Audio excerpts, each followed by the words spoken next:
final Teach Back session for the spring season. And with me, we have Kath Anderson, who will be presenting today. Just quickly, we wanted to let you know because this is a practice session, we will not be giving out CME, CMU today. Also, if you need to unmute, or if you'd like to unmute your telephone, please press *6. And if you need to mute yourself, please do so with the same thing, because putting yourself on hold will let us all listen to your hold music. So with that out of the way, let's get started. Kath Anderson is here, and she's excited to be presenting our third and final session of this season. So, hello, everyone. Also with us in the room is Sarah Leister, my colleague from UNMH in the Health Literacy Office.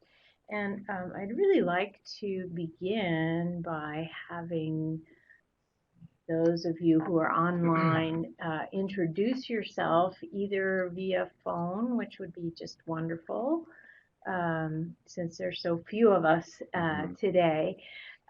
If you wouldn't mind introducing yourself on the phone, if you're more comfortable in the chat box, that's fine too. But just love to hear a little bit about you, your practice. I understand that you're a pediatrician, so just a little intro to what your practice is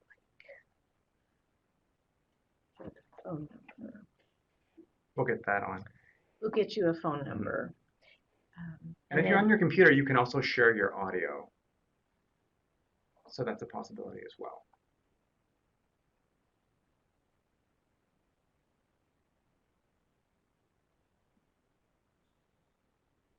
We're just waiting on the phone number that Michelle is sending off to you right as we speak.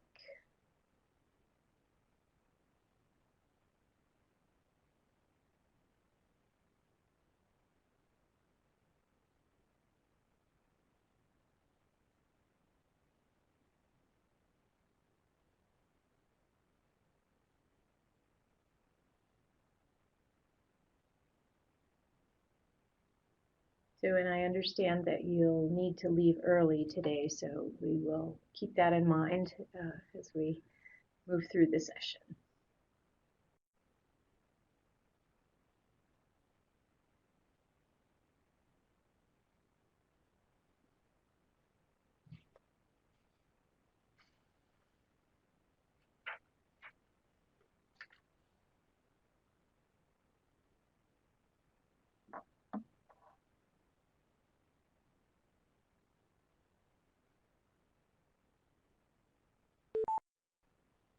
Hello, I'm online now.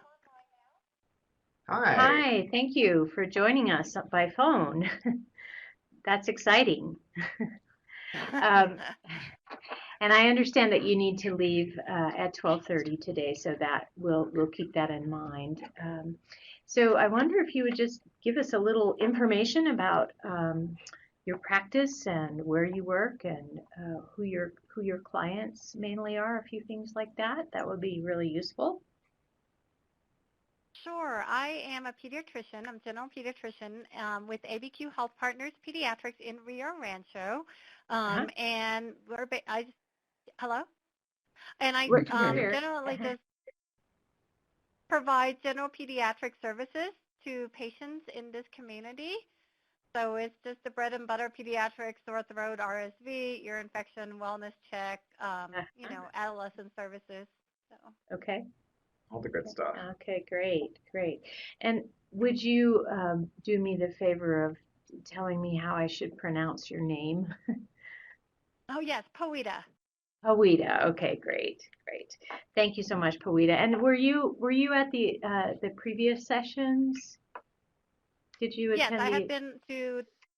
Yes, I did both previous sessions. Okay, great. So I won't spend a lot of time on a review because I'll count on you having been there, so that we can move to talking about some of the other things we want to cover today. So basically, we talked in the previous sessions about the 5 skill steps, and they were triage, using a tool, taking responsibility, asking the patient to tell you what he or she heard and understood, and then trying again if necessary, and then incorporated in those teach back steps are 3 other things that we talked about that you can use concurrently with those steps. And one is plain language, that is stripping it down and making sure that our own very favorite jargon doesn't get in the way.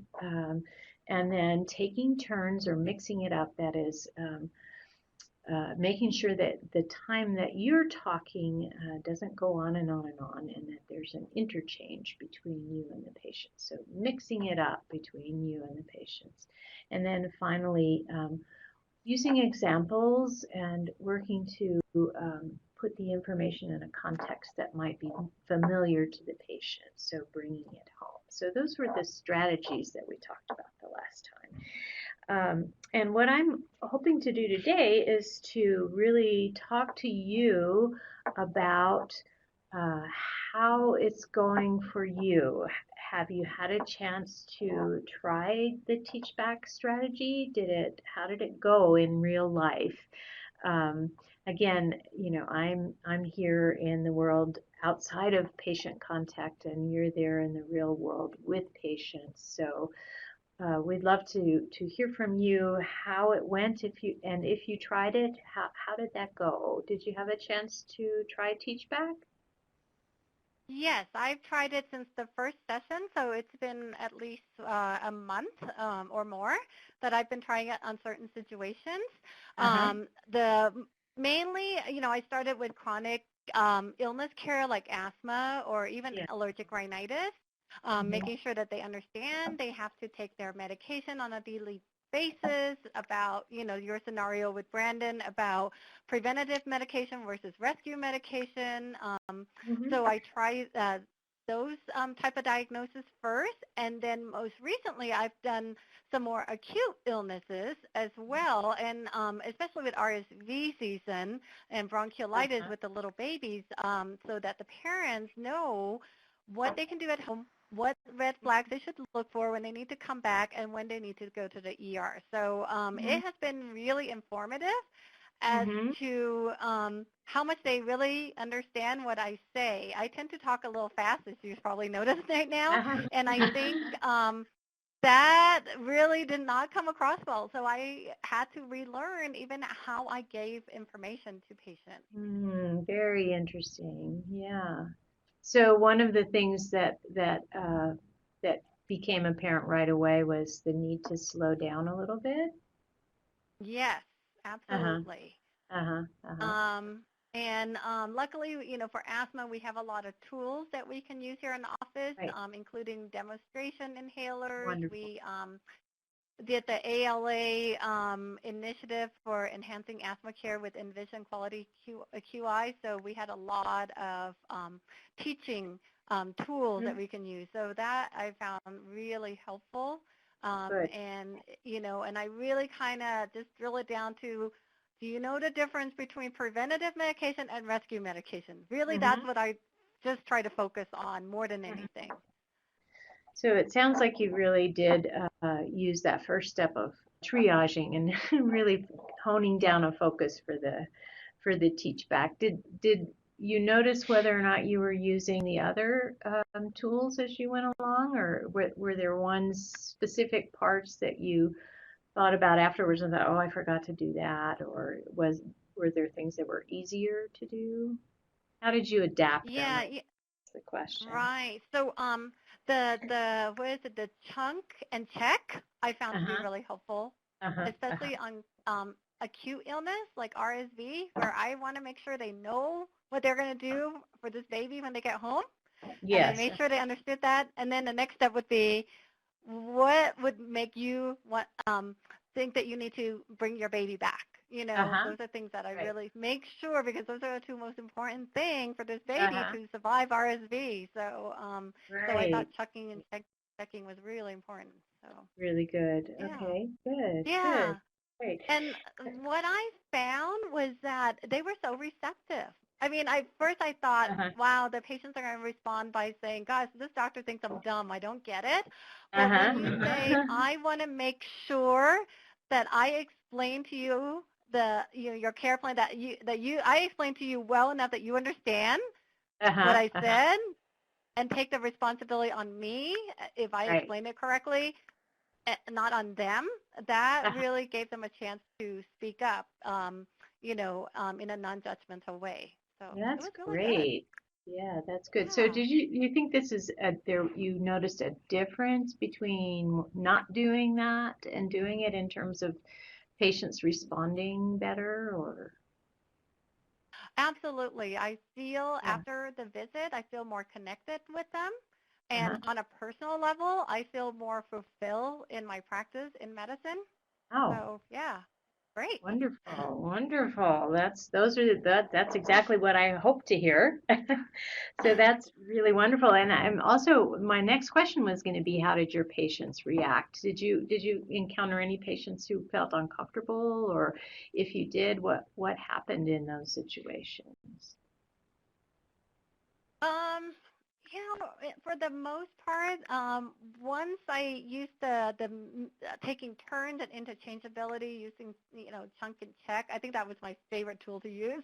Um, Uh-huh, uh-huh. Yeah. I felt that they were okay. Hmm. That it really is a reflection. What I was asking is a reflection of how I'm doing teaching them, Hmm. explaining to Right, them about their health care. So right, right. yeah, it was Perfect. it was a positive experience. Good, good. So, do you recall? I think you've given us a couple of examples of the kinds of intro lines that you use. Did you come up with some that were particularly helpful, or did it vary according to what you were talking about, according to the patient? In general, I like what you gave us, which is, Uh-huh. I just want to make sure that I explain this to you in a Mm-hmm. clear way of what you're going to do when you get home to take care of your child's health. So Mm-hmm. if you Yeah. can explain to me in your own words, Perfect. such and such, how are you going to help the cough, Uh-huh. or what Right. you are going to be looking for in case things gets worse, Right. stuff like Right. that, so that they can repeat it back to me what they're going to Right. be looking for. That's really perfect and narrowing it down to those specific uh, things that they can, really have an opportunity to say, "Yep, I got it," and here's what I can tell you. So you're not asking them for a huge chunk of information, but you're asking them for really specific things that are really important to know when they get home. So that's great. That's great. So how about this? Did were there any in situations or encounters, and I think you started to talk about this right at the beginning that you think are particularly suited to teach back? You mentioned chronic illnesses and certain things like medications in terms of the reliever and or the rescue and the preventative medication. So can you think of other examples that you think are particularly useful for teach back or alternatively um, situations that you may have encountered that were not at all amenable to teach back? I think all diagnosis and all patient encounter can utilize teach back. Now, I think body language is a big thing, so I really gauge as to how my patients are understanding perhaps, or even like if they're even open, is a big thing. And Hmm. most of them are, but if there is Hmm. just an angry patient out there, you have Yeah. to calm them down first, right, Uh-huh. before you can even do teach back. So I think it is in situation where there is an angry patient because they didn't get their medication, their antibiotics, their narcotics, whatever that may be, Uh-huh. then you Uh-huh. have to simmer that situation before they can even be open to teach back, Right. Right. So that would be a situation where I wouldn't use it at all. When use it. Uh-huh. Right. So not so much the Yeah, topic, but how the patient seems to be feeling or uh, yeah, responding is a way of judging whether or not it's useful. Yeah. Yeah. yes. That's great. That's great. Um, and you talked a little bit about this. How did you decide what to focus on? I think you said really what it was they needed to go home and know in order to keep the child healthy was one thing. Did you have any other techniques or tactics for deciding what to focus on? I love what you said about, I gave you a lot of information today. Is there anything that you would like me to go over? Uh-huh. And then if they don't say no, I said, well, okay, let's talk about, say, the cough. Do you is there any, do you understand that this cough is a virus? Or I would probably say it differently because I don't Right. want to put on the spot of yes and no. I would have to come up with something that's, Right, you right, know, yeah. but then I would again, chunk and check. Like, let's break it Right, down into little right. process and checking their Uh-huh. understanding. That's great. That's great. So that first question, is there anything you'd like me to repeat, was felt like a useful one in terms of Yes. what they needed to know. Right, right. That's great. I'm really glad to hear that. That's really useful to me because it seems to make sense to me. But again, you are the person who's right there in front of patients all the time. So that's really good to hear. So I'm going to skip forward a little bit, and given your time, and I wanted to talk a little bit about how TeachBack might work with kids or adolescents. Last time we did the one scenario where we talked about HPV vaccines. And if you thought about having the 13-year-old girl in the room with her mom, um, and having that conversation, or any other conversation that you can imagine, do you think that Teach Back works or could work with kids? And would you have to change it in any way, do you think? Or I think Teach Back works really well with adolescents and even some middle school kids, or anyone who's engaged in their health and want to learn. I think it would work really well. I did do some Teach Back with adolescents about their allergies, and because it's allergy season, and taking their allergy medication, and really getting the point across that just because you don't have any symptoms, you may have to take this medication during the duration of the allergy season, that yes, kind of thing. And yeah. yeah, and it was really, really good. In fact, I found the adolescents to understand more than the parents sometimes. So I was quite amazed. That is amazing. Yeah. Yeah. And I also found that adolescents, while they're texting in my office and doing social media, they are actually listening because I actually, asked them to teach me back. I'm like, oh, you really get it. That's great.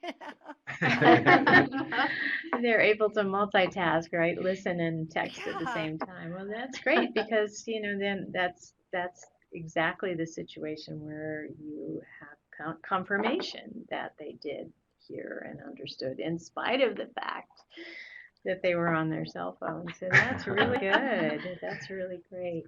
So you actually did use it with them and it was fine. You didn't have to modify anything about the teach back process in order to talk to kids. It worked pretty well.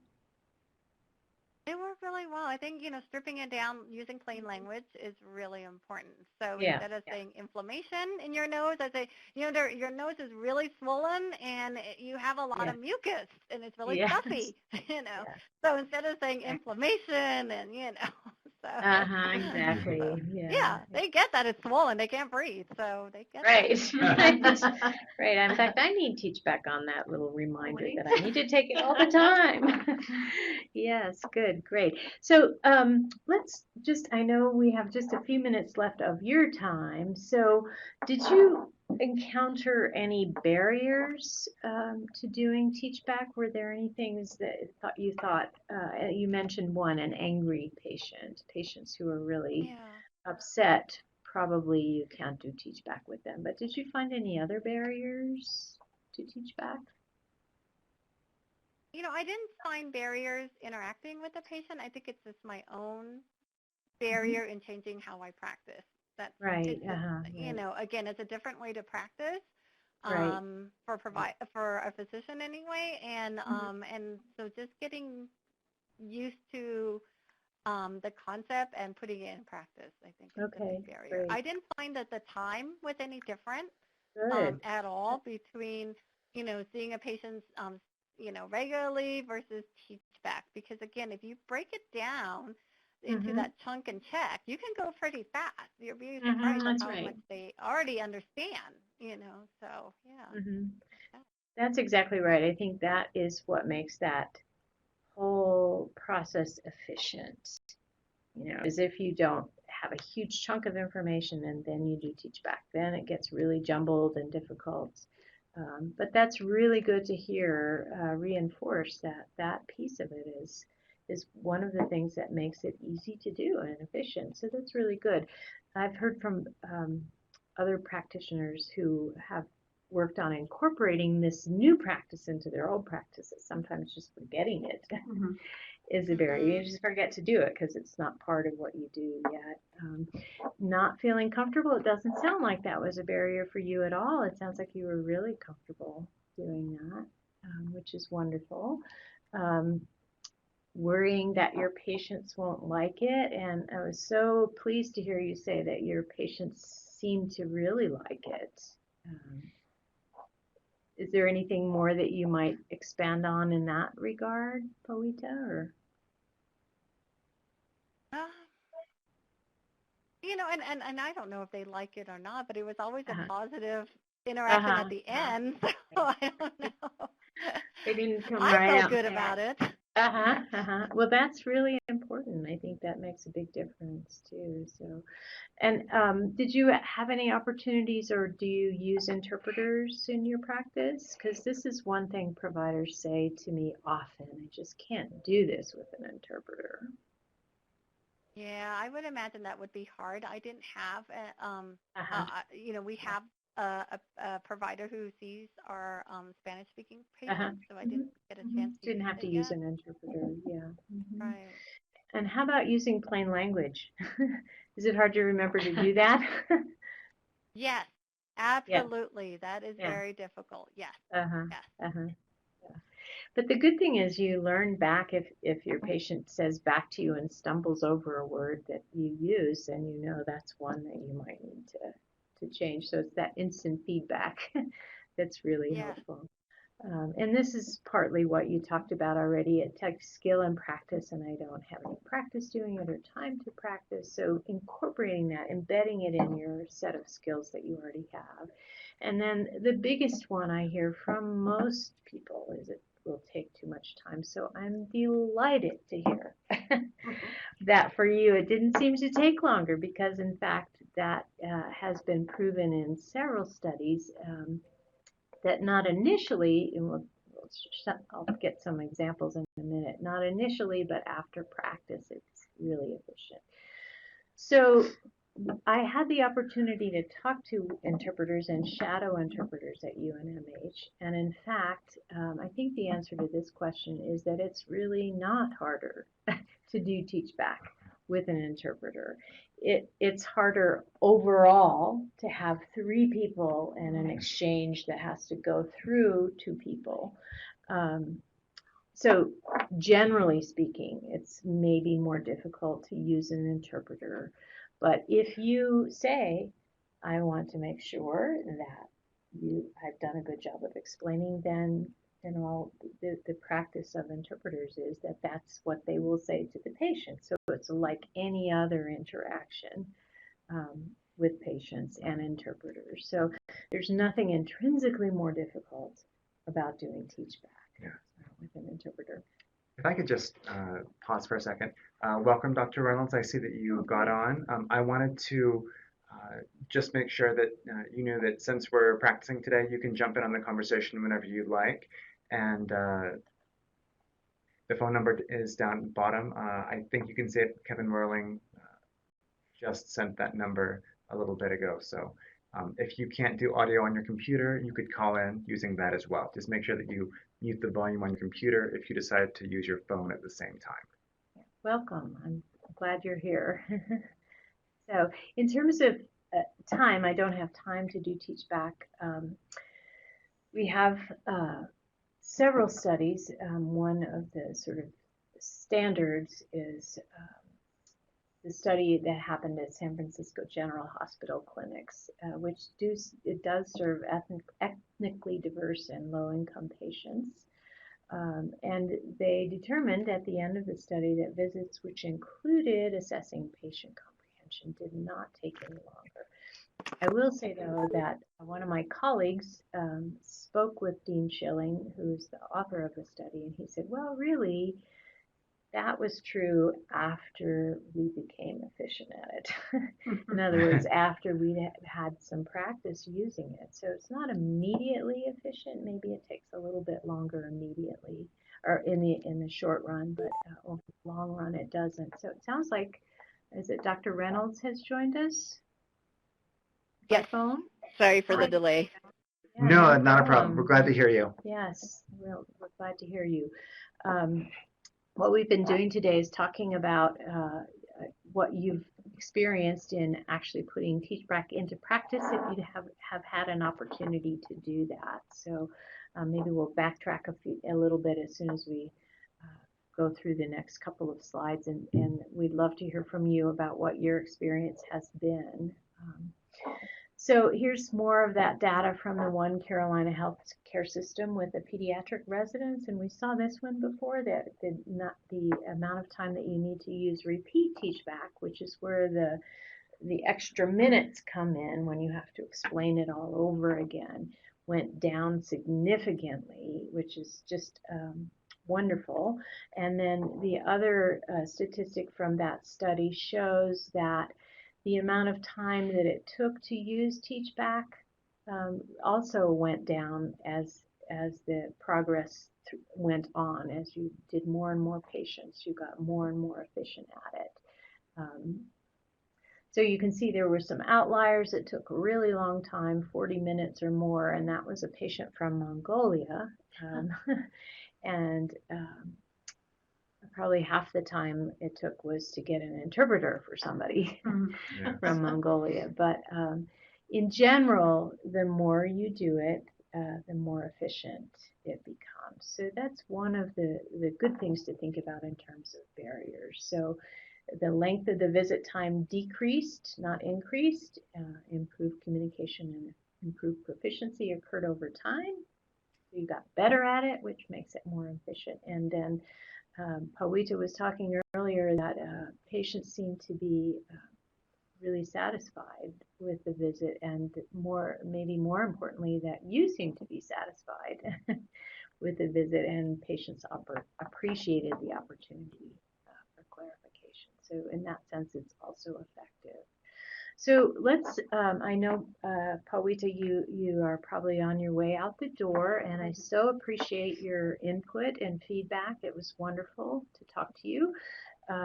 Dr. Reynolds, did you have any opportunities to use Teach Back over the last couple of weeks? I think I've only done it once, focusing on our asthma patients, and our group, we, are doing it as part of our PDSA to have pictures of inhalers in the rooms and just ask patients to point out which inhaler they use for what. But I think in the past 2 weeks, I've only had one patient, and he seemed to get it right, which was good. But that's been my only opportunity. That's great. Did you notice whether or not you used any or all of the 5 skill steps? The take responsibility line, for example, that's one that a lot of providers. Yeah, I don't know if I used any of those. It was more, here, let's look at these pictures, and why don't you show me which one you take for every day and which one you take when you're having problems. So. So it was confirming comprehension in a really good way too. So that's excellent. So what would you think are some of the reasons or the barriers to using Teach Back in your practice? Do you have thoughts about that?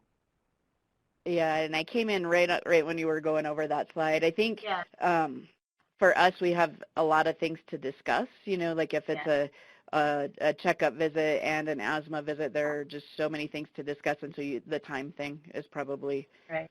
the Right. most difficult part. Right. And I appreciate that because I know in general visits are not long enough, and Yeah. that's sort of not within the control of the provider to change that. So that can be really difficult. But it is good to know, I think, to keep in mind that as you do it longer, the more you do it, the more efficient you get at it. And I think before you came in, Pawita was saying that the chunk and check um, tool that we talked about was really helpful to her in terms of being efficient, in terms of being able to Uh-huh. get through a lot of information, but to confirm understanding at the same time. So that might be something to think about for the future. Uh-huh. So let me just ask you one more question, and that is, do you think that just given the webinar and given your encounters with your patients, are there certain situations that you think would be more useful to use Teach Back in, or situations where you think it would not be very productive at all? Is there any way of kind of thinking about that and predicting that? I mean, I think that for asthma patients, it would be really good, because I have my own appointments, and then I also work in our urgent care, and so, you see people coming in that didn't really understand what they were supposed to be doing, and so, you'll have a kid who gets sick and they start doing their inhaled steroids when they're sick, and it's not going to do them any good. Right. So I think Right. like kids with chronic illnesses would be most useful. Like maybe when you're giving instructions, like just a regular old kid with a cold, like when you're giving instructions on when you want them to come back, maybe doing Teach Back for that, just because we're seeing, like today, for example, a lot of kids that we saw yesterday that we didn't really need to see again today, but the family came in because they maybe didn't understand what they needed to be seen for.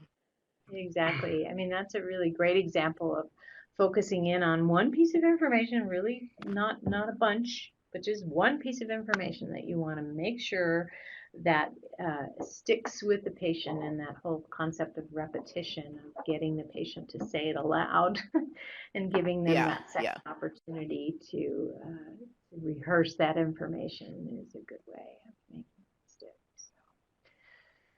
So, Dr. Reynolds, do you have any questions for me or any thoughts that you'd like to share? I think we're really approaching the end, although the other possibility I would offer to you is we could do a little Teach Back practice here, right here and now, since I have you on the phone. So, would you like a captive audience.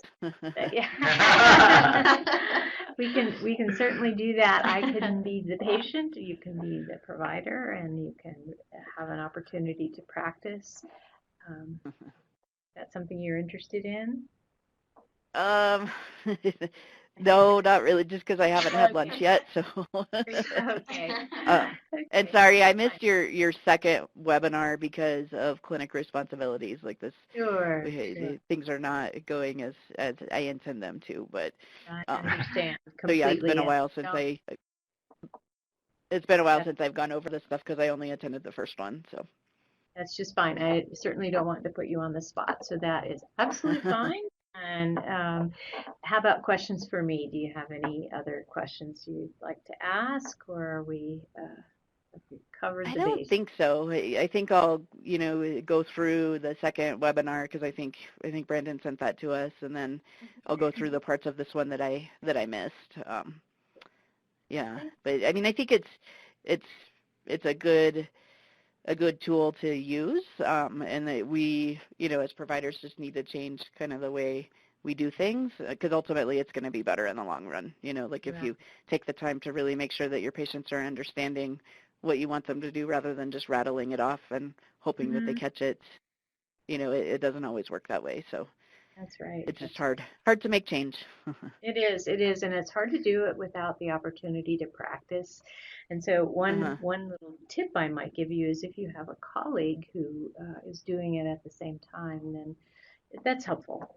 Just to be able to talk it over with someone else who's trying Teach Back and reminding each other to do this and that, or just having a quick discussion about how it is helpful. So yeah.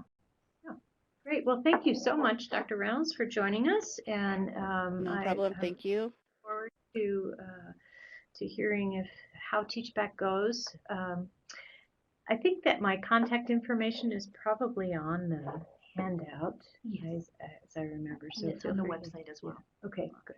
So feel free to call if you have any questions. Okay. Or any input. All right. Thank you so much. Thank you. Thank you.